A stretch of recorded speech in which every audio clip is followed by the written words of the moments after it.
Why does taking your kid to Disney World now cost more than your first car? Disney is only magical if you're a millionaire. Let me say that again. Disney is only magical if you're a millionaire. And then I go to book tickets, and this is what I see. So I'm on Disney's website, and you can see this is not the park hopper. This is just one park per day. One of my kids is under 10, and then there's two for my 10-year-old son and then myself. That is the price? Like, how do people do this multiple times a year? Look at any father leaving any Disney park. They're crying because it's so hard to enjoy it because you're thinking about how much money you just wasted. No, seriously, how did we get here? A place that was once the crown jewel of American childhood is now a high-stakes financial operation. Booking a trip to Disney used to feel like a special treat. Now it feels like you're applying for a mortgage. And it's not just Disney. Everything about summer, the road trips, the beach towns, the concerts, the theme parks, is quietly becoming unaffordable. Middle-class families are being priced out of their own childhood memories. And if you think it's just about inflation, it's not. This is about a deeper shift, one that's turning joy into a luxury product, entertainment into a status symbol, and your summer vacation into a subscription plan you didn't sign up for. So today, we're going to break it all down. Why is American fun so expensive? Who's really cashing in on your family trip? And what's the future of leisure if average people can't afford to take a week off without going to debt? By the end of this video, you'll know exactly why it costs $6 for a bottle of water at an amusement park, why airfare jumps the minute school lets out, and why the cost of being a present parent now includes park hopper fees, resort surcharges, and mobile food orders. Let's start at the castle. Disney. A 4-day trip to Disney World for a family of 4, which includes your hotel, park tickets, meals, and travel, will now run you anywhere between $5,000 and $7,000.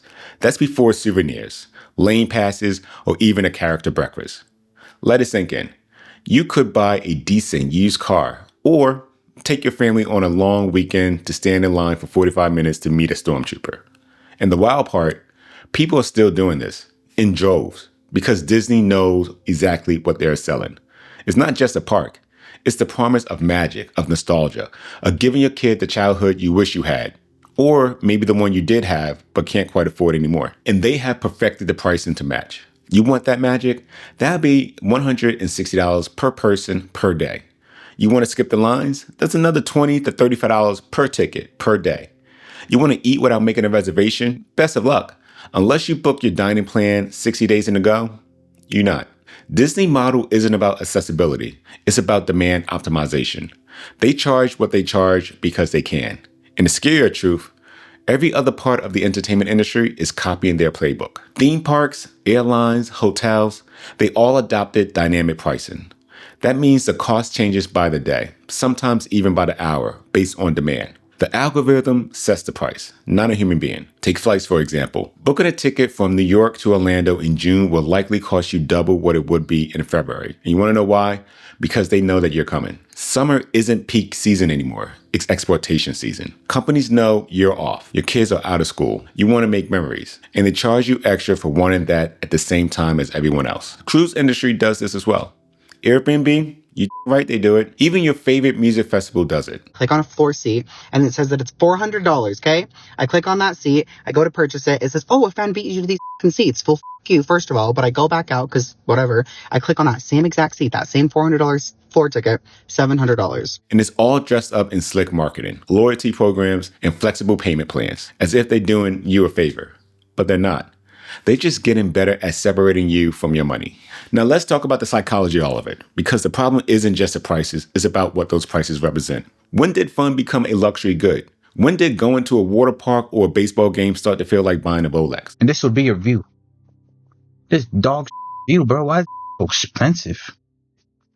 You're up there with Jesus himself, bro. There's no point of paying 1,000 racks for these seats. It's not just the money, it's the planning, the stress, the hoops you have to jump through just to access what used to be simple joys. Want to visit a popular national park? You better get a time entry permit 3 months in advance. You want to see Taylor Swift with your teenager?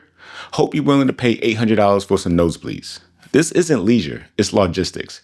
It's competing in a Hunger Games style lottery for the right to enjoy yourself. And for what? So your kids can have memories that cost more than your first car? So you can post pictures that prove that you're doing something right? Here's where it gets really, really dark. This isn't happening by accident. The rise in cost isn't just inflation or supply chain issues. It's strategic. It's corporate. Companies realize something. Experiences are stickier than products. You don't remember the $300 you spent on groceries. Maybe you do. I mean, that's a lot of money on groceries. But you remember the $300 dinner at that rooftop restaurant. You remember that vacation, the show, the moment. So what do? They monetize those moments.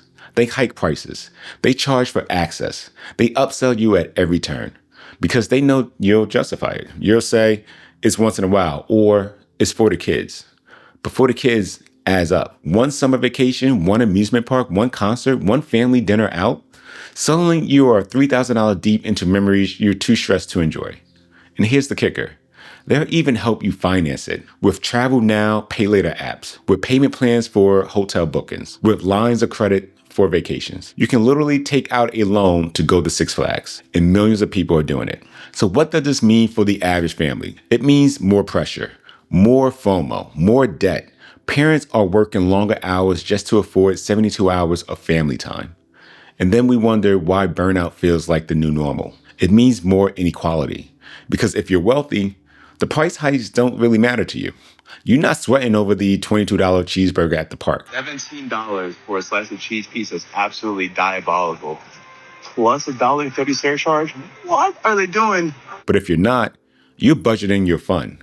You're telling your kid they can't ride a roller coaster because it's not included in the wristband that you bought. That's not summer, that's survival. And the saddest part, a lot of people will go into credit card debt just to pretend they're not struggling, just to look like they're keeping up. Because if your neighbors are going to Disney, how do you tell your kid you're staying home? But let me tell you something really real. You don't owe your family a vacation you can't afford. You don't need a $7,000 theme park trip to make memories. Some of the best moments you'll ever have will be cheap, simple, and unplanned. A local fair, a beach day, a backyard cookout. The magic isn't in the price tag, it's in the presence. Now, I'm not saying don't do the big trips. I'm saying don't let the pressure break you. Don't let the dynamic pricing and marketing FOMO hijack your summer. You want a revolutionary act this year? Take your family somewhere fun. And don't post about it. Don't flex it. Just enjoy it. Real joy is quiet and is often free. So if you feel like this video hit a nerve, if you've been feeling like summer fun is becoming a luxury sport, drop a comment. Tell me what your first car costs and compare it to what you just paid for a 3-day weekend. And if you found this helpful, you know what to do. Hit that subscribe button. Share it with someone who is stressing over a vacation they haven't booked yet. Because the next video, I'm going to tell you exactly why America needs to change how they treat the middle class. So stay smart, stay grounded, and remember, joy shouldn't come with surge pricing. Peace.